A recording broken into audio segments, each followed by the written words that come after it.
రంగారెడ్డి జిల్లా కొత్తూరు మండలం సిద్దాపూర్లో dump yard ఏర్పాటు నిర్ణయంతో తీవ్ర ఆందోళనకు గురవుతున్న స్థానిక రైతులు, చుట్టుపక్కల గ్రామాల ప్రజలు మాజీ మంత్రి హరీష్ రావును కలిసి వినతిపత్రం అందజేశారు.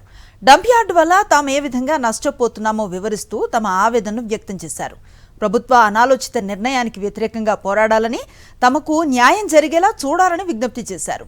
రైతుల వినతిపై స్పందించిన మాజీ మంత్రి హరీష్ రావు ప్రభుత్వ తీరును తీవ్రంగా ఖండించారు. పచ్చని వ్యవసాయ భూముల మధ్య జనావాసాలకు సమీపంలో డంప్ యార్డు ఏర్పాటు చేయాలనుకోవటం రేవంత్ రెడ్డి ప్రభుత్వం అనాలోచిత నిర్ణయాలకు నిదర్శనం అన్నారు హరీష్ రావు.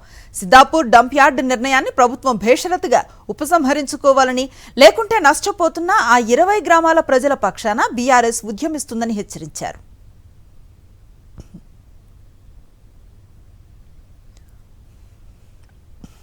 రంగారెడ్డి జిల్లా కొత్తూరు మండలం సిద్దాపూర్లో డంప్ యార్డ్ ఏర్పాటు నిర్ణయంతో తీవ్ర ఆందోళనకు గురవుతున్న స్థానిక రైతులు, చుట్టుపక్కల గ్రామాల ప్రజలు మాజీ మంత్రి హరీష్ రావును కలిసి వినతిపత్రం అందజేశారు.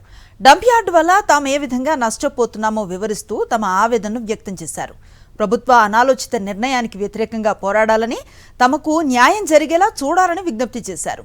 రైతుల వినతిపై స్పందించిన మాజీ మంత్రి హరీష్ రావు ప్రభుత్వ తీరును తీవ్రంగా ఖండించారు. పచ్చని వ్యవసాయ భూముల మధ్య జనావాసాలకు సమీపంలో డంప్ యార్డు ఏర్పాటు చేయాలనుకోవటం రేవంత్ రెడ్డి ప్రభుత్వం అనాలోచిత నిర్ణయాలకు నిదర్శనం అన్నారు హరీష్ రావు.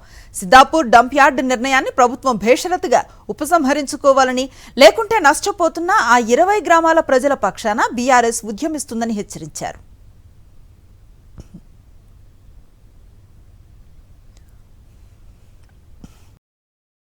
మరిన్ని అప్డేట్స్ కోసం ఛానల్ ను సబ్స్క్రైబ్ చేయండి. నోటిఫికేషన్స్ కోసం బెల్ ఐకాన్ పై క్లిక్ చేయండి.